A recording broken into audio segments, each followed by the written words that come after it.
Shalom, puji Tuhan. Dan hari ini kita masuk di dalam bulan yang baru, yaitu September Ceria, ya.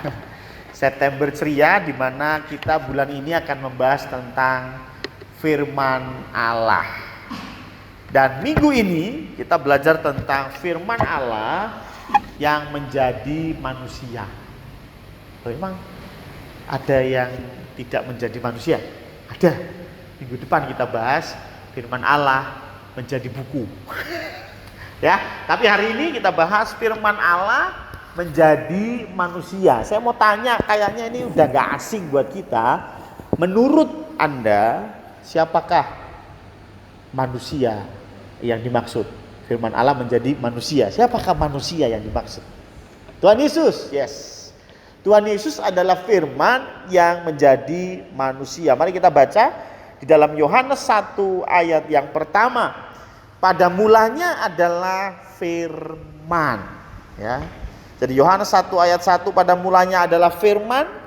Firman itu bersama-sama dengan Allah, dan firman itu adalah Allah. Statement ini betul nggak? Firman bersama-sama dengan Allah, dan firman itu adalah Allah. Betul tak? Saya ganti ya kata-katanya ya. Ina bersama-sama dengan Hartadi, maka kesimpulannya Ina adalah Hartadi. Betul nggak? Kan gitu ya. Kalau kita analogikan kan begitu ya. Kalau firman itu saya ganti dengan Ina, Allah itu saya ganti dengan Hartadi, berarti kalimatnya Ina itu bersama-sama dengan Hartadi, dan Ina itu adalah Hartadi. Aneh ya? Berarti firman itu benar-benar Allah atau enggak kalau dari konteks ini? Kalau kita menyikapinya seperti Ina dan Hartadi, memang bukan. Tapi jangan lupa, Allah itu bukan fisik. Allah itu metafisik. Kalau saya dengan Ina itu fisik. Ina di sana, saya di sini. Ina punya pikiran sendiri, saya punya pikiran sendiri. Betul ya? Tapi kalau metafisik itu kayak apa? Metafisik itu ya tidak ada fisiknya. Jangan berpikir metafisik itu genderuwo, kuntilanak, itu ya nggak selalu metafisik ya. Metafisik nggak selalu itu maksud saya ya. Apa sih metafisik yang nggak ada barangnya? Apa? Oh. Roh, wih mantap roh. Ahli perohan ya. Roh, betul ya. Roh itu nggak ada bentuknya, betul. Dan setuju sekali karena di dalam Yohanes pasal 4 juga berkata Allah itu roh. Maka dari itu sembahlah dia dalam roh dan kebenaran, karena Allah itu roh. Setuju. Tapi kalau bayangin roh kayaknya kita juga masih susah ya. Tapi bayangin aja nih. Bayangin aja. Metafisik itu seperti ilmu pengetahuan. Saya punya ilmu, atau jangan saya lah, nggak pas lah. Febri punya ilmu main gitar. Febri memberikan ilmunya itu kepada Hartadi. Hartadi bisa main gitar? Bisa. Maksudnya setelah diajarin, ilmunya ditaruh kepada Mas Hartadi. Mas Hartadi bisa main gitar? Bisa. Pertanyaan saya, apakah ilmunya Febri hilang? Nah kan sudah diberikan kepada Hartadi. Kok masih ada? Nah itu namanya metafisik. Ya, jadi sudah diberikan kepada Hartadi, tapi masih ada. Setuju ya? Kalau saya bisa matematika dan saya mengajar 10 murid yang tadinya nggak bisa matematika, 10-10-nya bisa matematika, apakah saya jadi tambah bodoh? Ya kan tak bagi. Nek aku duit 10.000, tak bagi 10 orang, habis duitku. Kenapa? Uang itu materi. Betul ya? Tapi ilmu itu contoh metafisik, tidak fisik. Maka itu jangan heran kalau ada yang bertanya, kalau Allah jadi manusia, berarti surga kosong dong. Betul? Nah ini cara mikirnya, Allah itu koyo ina, Allah itu fisik atau Allah itu metafisik. Setuju? Kalau Allah itu fisik, saya setuju. Kalau Allah ke dunia, ya surga kosong. Tapi karena Allah itu roh, Allah itu metafisik, Allah jadi manusia, di surga masih ada Allah? Masih. Loh kok bisa? Nah ya bisa, ilmu pengetahuan aja jadi bisa kok saya jelasin. Ya kan? Masuk akal kok. Ya kan? Ngapain yang kayak begitu gak masuk akal? Ya kan?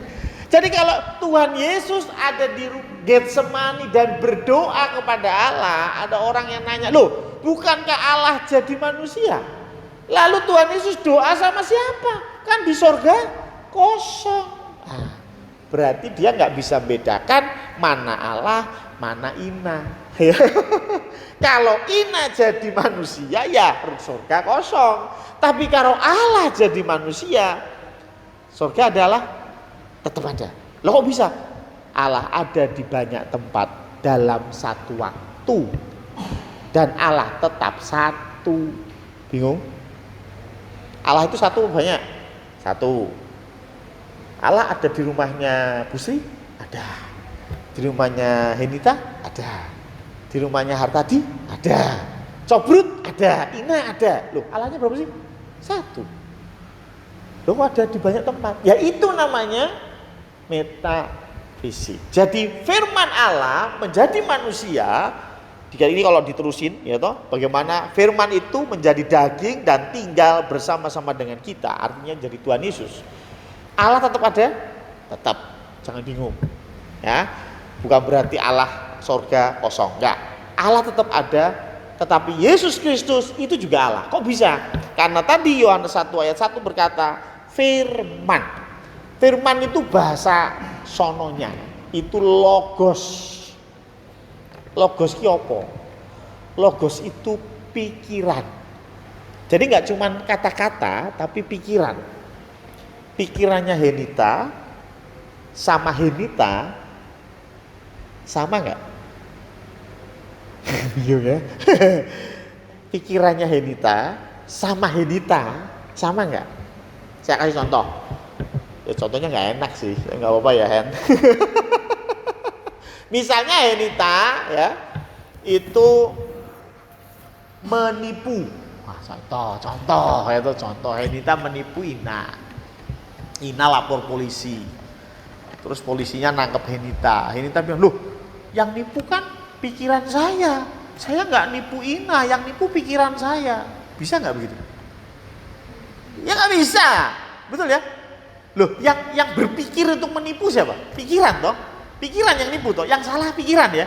Tapi kan pikiran adalah ya kita sendiri. Setuju? Firman, logos, pikiran Allah ya tidak lain. Allah itu sendiri. Nah pertanyaannya, ngapain Allah turun jadi manusia? Ngapain firman menjadi manusia? Itu pertanyaannya. Yang tanya kenapa kok bisa Tuhannya orang Kristen jadi manusia gitu ya. Ya bisa. Tuhan jadi kebo bisa? Bisa. Ya, Tuhan jadi mendoan bisa? Bisa. Cuman pertanyaannya mau bikin apa dengan kebo dan mendoan? Nah ya. Kita harus tahu Tuhan jadi manusia emang bisa. Oh, bagi Tuhan tidak ada yang mustahil. Jangankan jadi manusia, jadi yang lain juga bisa. Cuman pertanyaannya kenapa Tuhan jadi manusia? Itulah mengapa kita punya Alkitab. Ada yang masih punya Alkitab buku? Bawa? Udah gak ada ya, sekarang udah punah kayaknya. Oh gitu ya, betul ya. Gak apa-apa ya, saya juga udah jarang pakai buku, saya juga pakai handphone ya. Nah, kalau masih ingat zaman dulu ya, kecilnya Hartadi, kecilnya Henita, saya nggak tahu kecilnya Febri masih ngalami nggak. Alkitab itu pakainya buku kita. Ina juga ya, kita ngalami ya, Neng. sekolah minggu kita pakainya buku, nggak ada yang lain memang ya. Dan ketika buku kita kadang-kadang kesusahan bukanya, betul ya. Ketika guru sekolah minggu buiji, anak-anak buka kitab Esra. Esra di mana ya? Lihat dulu indeksnya ya, Esra halaman berapa gitu. Ya dulu gitu ya. Dulu apalagi kalau ketemu Alkitab yang nggak ada kode Matius Markusnya itu ya. Wah, itu tambah susah lagi dah itu ya. Itu biasanya dijadikan lomba baca Alkitab. Wah ya, itu kalau sekolah minggu dulu Enita, Ina ya, saya juga Artadi mesti ingat. Biasanya salah satu lombanya itu buka Alkitab gitu ya. Jadi kitab Maleaki, wah cepet-cepetan Maleaki mana ya toh? Karena memang susah ya. Nah, cuma kalau Anda masih ingat buku yang tadi saya cerita, yang sekarang sudah mulai musnah ya. Buku itu terdiri dari dua. Perjanjian dan perjanjian baru. Betul ya? Lama, baru. Pertanyaannya, kenapa ada perjanjian lama dan ada perjanjian baru? Ini menjawab mengapa firman jadi manusia. Kalau kita hanya baca perjanjian lama, kita akan bingung ngapain firman jadi manusia. Itu semua terjawab kalau kita baca perjanjian lama. Jadi perjanjian lama itu apa sih? Perjanjian lama itu adalah cerita bagaimana Allah pernah berjanji akan menyelamatkan. Makanya disebut perjanjian. Allah pernah memberikan satu persetujuan kontrak. Kalau engkau tidak ke kanan, tidak ke kiri, aku akan memberkati. Betul ya? Kan kontrak itu kan begitu ya. Kalau Bu Sri misalnya dapat orderan gitu ya, 1000 paket ayam geprek. Benar ayam geprek ya Bu? Ini jualan ayam geprek ya Bu Sri ya. Wah, Ina udah ketawa dulu, kirain aku guyu ya. Ya memang Bu Sri jualan ayam geprek kalau nggak salah ya. Saya belum pernah nyoba, nih harus nyoba ya. Ayam geprek, dapat orderan 1000 paket ayam geprek. Diantar harus hari Minggu jam 7 pagi ke satu tempat. Kalau Bu Sri tidak lakukan itu, kira-kira dibayar nggak? Ya ora lah. Betul ya? Itu perjanjian. Kalau kita melakukan A, maka Tuhan akan melakukan B. Kalau kita melakukan apa yang Tuhan suruh, maka Tuhan akan memberkati kita. Itu perjanjian. Jadi janji mengandung janji, tapi juga mengandung perjanjian. Dan yang ketiga, perjanjian lama itu mengandung apa sih? Mengandung cerita bagaimana manusia tidak akan bisa sempurna di hadapan Allah. Adam dan Hawa, nggak usah dijelasin ya. Adam dan Hawa jatuh ke dalam dosa, padahal mereka itu belum berdosa, belum loh. Dan perintahnya susah apa? Gampang. Perintah untuk Adam dan Hawa, jangan makan buah. Itu tok tuh, gampang ya. Padahal sekarang perintahnya gimana, Feb? Susah nggak, Feb? Febri, kalau engkau melihat wanita dan mengingininya, maka engkau sudah berzinah di dalam hati. Wah, susah Pak Pendeta. Itu saya ke mall, cewek-cewek itu kain berkurang. Yang bawah semakin naik, yang atas semakin turun. Wih, susah Pak Pendeta. Itu mata, aduh, repot. Betul ya? Susah ya? Susah ya. Kalau sekarang kita punya apa yang Tuhan suruh, apa yang Tuhan perintahkan, susah nggak? Susah. Dibandingin sama Adam dan Hawa, gampang Adam dan Hawa. Cuman apa? Nggak boleh makan buah. Itu doang lah ya. Coba sekarang misalnya saya ngomong sama Ina, nah saya punya ayam goreng, tolong jangan dimakan. Saya mau tanya, susah nggak nah? Oh iya. Oh menggiurkan ya. Astaga. Ternyata jemaat saya geragas ya. Ya tapi maksud saya walaupun susah tapi kan nggak sesusah kan tadi jaga mata. Nggak sesusah harus jujur, nggak sesusah harus setia, nggak sesusah harus berpuluhan, betul? Cuma makan, ini gampang sekali sudah, betul ya? Cuman ya itu buah lagi, ya puji Tuhan saya nggak gitu suka buah ya, jadi itu gampang buat saya. Ini ayam goreng saya tertarik ya, bener Ina ya. Jadi soal yang, ya bukan soal ya, perintah yang diberikan kepada Adam dan Hawa itu gampang. Jujur gampang. Dan Adam dan Hawa orang yang belum berdosa.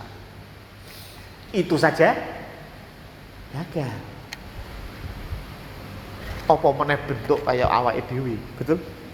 Setuju enggak? Coba kalau yang punya cermin, buka cerminnya dan lihat wajah. Adam dan Hawa saja jatuh, apalagi model kayak begini. Betul? Apalagi model kayak begitu. Ya, modelnya ini aturannya oke, ya toh?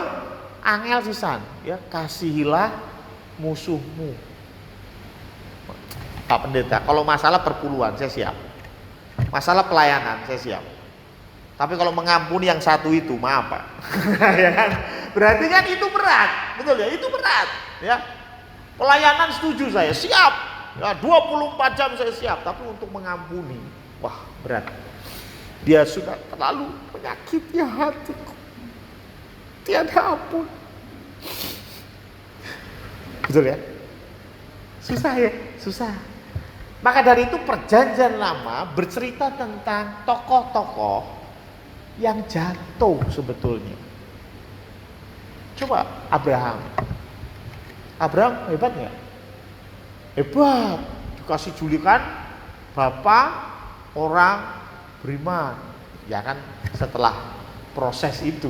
Tapi ketika Allah memilih Abraham, Abraham model kayak apa sih? Saya masih ingat pertanyaannya Ina di grup PA. Om, Abraham punya istri Sarah, betul ya? Nanti baca dulu di Alkitab Kejadian. Terus pergi ke Mesir. Sarah ini rupanya cantik. Dan Abraham bilang apa ke istrinya?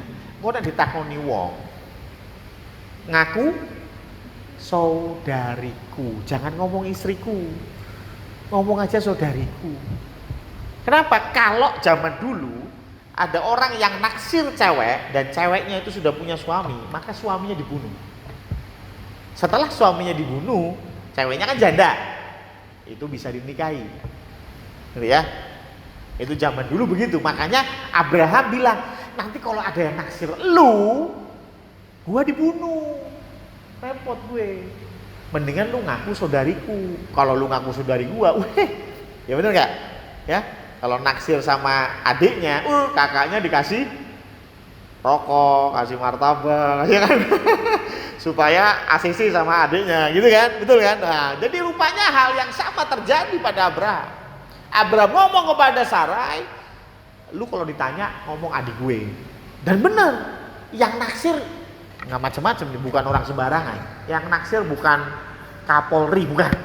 Yang naksir Fir'aun. Dan betul, Sarai dibawa ke istananya Fir'aun. Kalau Fir'aun itu naksir seorang wanita dan wanita itu dibawa ke istananya Fir'aun, yang lain boleh mikir kecuali si kecil ya. Kira-kira di istananya Fir'aun ngapain? A. Main monopoli. B. Main setinan. Sudah tahu lah kita mau kemana arahnya Fir'aun, betul ya? Ina nanya, kok Abraham gak gentle gitu sih? Betul ya? Benar ya? Coba bayangin kalau Anda punya suami, terus suaminya seperti Abraham begitu ya. Mungkin Ina juga marah ya. Enak aja, lu yang selamat ya, gua yang dibawa ke Fir'aun. Begitu, pasti ya. Kita kan protes loh. Kamu tuh sebagai suami harusnya berdiri paling depan melindungi istri. Kalau perlu mati demi istri nggak apa-apa, bukan terus menyelamatkan diri. Ini kan konsepnya menyelamatkan diri. Abraham tuh modelnya kayak gitu. Bagaimana? Anda sudah mulai mengubah cara pandang tentang Abraham? Nggak baik-baik banget ya? Bahkan nyuwun sewu, mungkin tidak lebih baik dari suami Anda. Ya, Abraham nggak lebih baik dari suami Anda. Mungkin Anda bilang, suamiku Tuhan, kapan suamiku seperti Abraham? Jangan salah, Abraham lebih jahat bisa dia. Tetapi Abraham yang seperti itu Tuhan pakai. Daud, dia lebih kejam lagi. Dia naksir sama cewek, ceweknya ditidurin, hamil, suaminya dibunuh. Coba bayangin. Padahal suaminya adalah anak buah yang paling setia kepada Daud. Itu bisa dibaca di 2 Samuel. Itu ngeri banget. Saya yakin kalau kita baca begitu, semoga suami kita nggak seperti Daud. Tapi Daud dipakai Tuhan. Dan ketika mereka dipakai Tuhan, yang hebat bukan mereka. Betul ya? Loh, mereka itu kan jelek ya. Abraham jelek, Daud jelek. Siapa lagi yang dipakai Tuhan? Ya, Nuh jelek. Ya. Yusuf juga ada keburukan. Semuanya punya hal yang buruk. Tetapi yang hebat itu Allah. Maka dari itu Allah tetap bisa memakai mereka. Caranya gimana? Allah mengubah mereka. Dan itu janji Allah di perjanjian baru yang kemudian digenapi dengan Yesus Kristus mati sebagai Tuhan dan Juru Selamat. Supaya apa? Supaya kita mendapat hati yang baru. Dapat apa? Hati yang baru. Atau bahasa yang biasa dikenal lahir baru. Yohanes 3 ayat 14, 15, 16 ya. Kalau kita nggak lahir kembali, dilahirkan kembali, kita nggak akan melihat kerajaan surga. Jadi artinya menjadi ciptaan baru, menjadi lahir baru itu jauh lebih penting dari sekedar bertobat. Ya. Kalau Anda punya suami, punya istri, punya anak, nakal banget, gimana? Pak Pendeta, susah sekali saya punya anak itu. Dikasih uang beli buat rokok, nggak dikasih uang ngamuk di rumah. Ada yang punya anak seperti itu? Apa jangan-jangan Anda yang seperti itu? Enggak lah ya, anak-anak baik gitu ya. Betul ya? Ceritanya kan ngeri-ngeri kalau kita lihat anak-anak zaman sekarang ya. Minta motor, nggak diturutin, ngamuk sampai akhirnya mamanya terpaksa harus pinjam sana sini untuk beli motor. Setelah anaknya dapat motor di rumah, enggak, main terus, trek-trekan, motornya dipretelin, pulang-pulang motornya hancur, tabrakan. Waduh, gimana coba? Betul ya? Kadang-kadang kita minta kepada Tuhan, tolong Tuhan, supaya Tuhan jewer anak saya. Supaya nggak ngebut-kebutan lagi. Ya kebut-kebutannya bisa jadi berhenti, tapi dosa yang lain dia akan lakukan. Maka dari itu yang paling penting, kenalkan dia kepada Kristus. Supaya hatinya ini hati yang baru. Dia menjadi ciptaan yang baru. Kalau ciptaan yang baru itu bicara apa sih? Menjadi murid, mudah diajar. Kalau orang itu sudah, maaf ya, belum lahir baru, dia masih nyaman dengan dosanya. Ada orang yang sampai usia tua, itu ya ngomongin dosa bangga. Udah tua loh ya. Kalau biasa anak muda sih, motornya aja dipulisin, neraka jahanam. Motornya dikasih tulisan neraka jahanam. Waduh, kaosnya ya kan gambar tengkorak itu. Anak muda, tapi orang tua masih belum sadar. Masih bangga dengan dosa. Itu bicara apa? Hatinya masih hati yang lama. Selama dia tidak memandang dosa sebagai masalah, selamanya dia tidak akan bisa bertobat. Betul ya? Kandani ojo pasang togel. Kalau dia merasa loh, memang pasang togel tuh salahnya apa? Itu loh, kalau dia nggak ngerti salahnya apa, Anda mau ngomong sampai mulut pindah belakang, ya tetap pasang toge. Tapi ketika dia punya hati yang baru, dia menjadi ciptaan yang baru, maka dia mengerti, oh itu salah. Masalah dia berusaha untuk keluar dari kebiasaan itu cerita lain. Tetapi yang penting dia tahu dia salah. Oh ternyata tidak setia itu salah. Tuh, ada nggak orang-orang yang bangga tidak setia? Ada? Ada, jangan dipikir nggak ada ya. Ada nggak orang-orang yang bangga bisa korupsi? Ada. Walaupun kita semua tahu korupsi itu salah, tidak setia itu salah.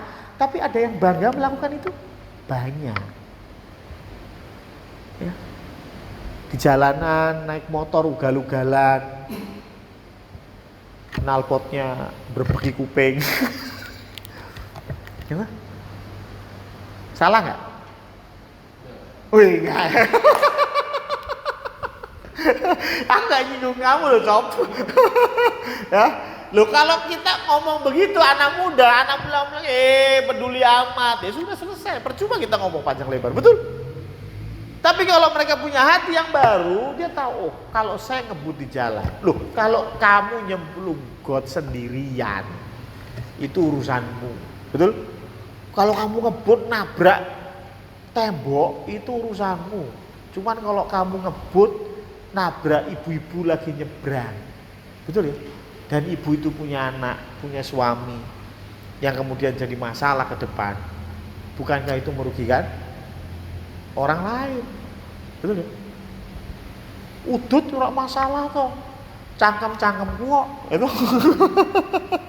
Itu aku tuh udut yang nggo duitku dhewe kok. Loh, kamu mau udut terserah. Tetapi ketika kamu merokok di public area, di ruang umum, ada anak-anak kecil seperti Yosua yang kemudian menghisap asapnya dan kemudian dia bengek, berarti engkau sudah merugikan orang lain. Makanya saya bilang kalau Anda mau ngerokok boleh dalam kamar, tutup itu semua dan tolong asapnya jangan dikeluarkan, dilek gitu. Nah itu boleh. Ya terserah kan. Ngerokok-rokok dia, betul nggak? Yang beli juga dia ya. Enak-enak. Loh, saya mau tanya, Anda makan boleh nggak? Boleh. Tapi coba makan, dikunyah. Itu dibuang, cuh, makan lagi, bukunya, cuh. Saya mau tanya, yang marah banyak nggak? Banyak. Itu kayak merokok, betul? Merokok dinikmati, itu dibuang.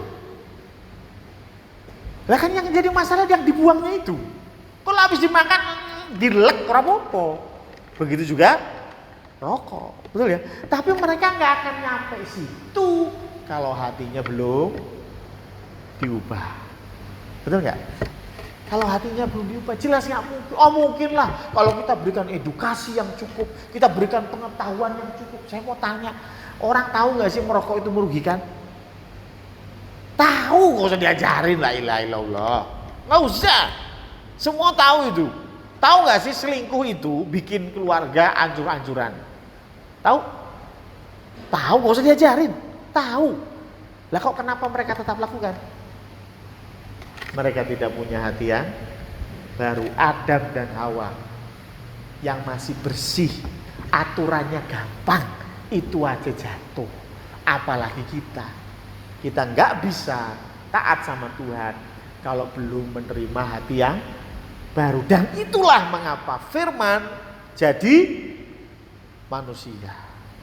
Coba kita baca di dalam Roma 3 ayat 23.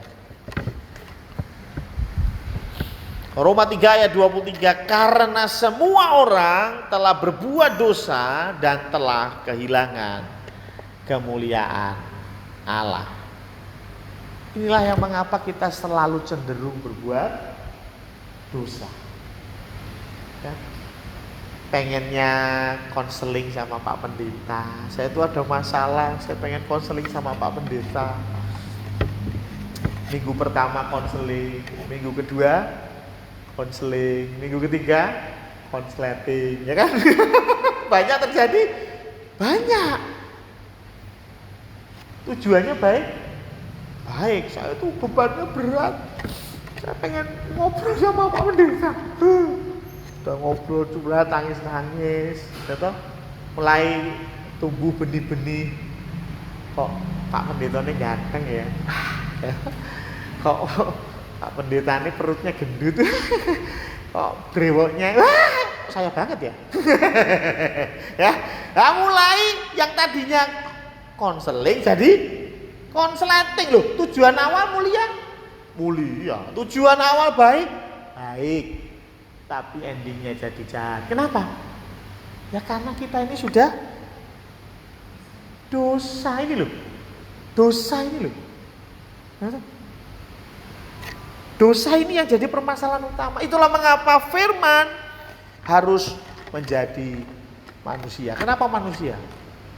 Nggak jadi kambing, nggak jadi kebu. Karena yang berbuat dosa manusia.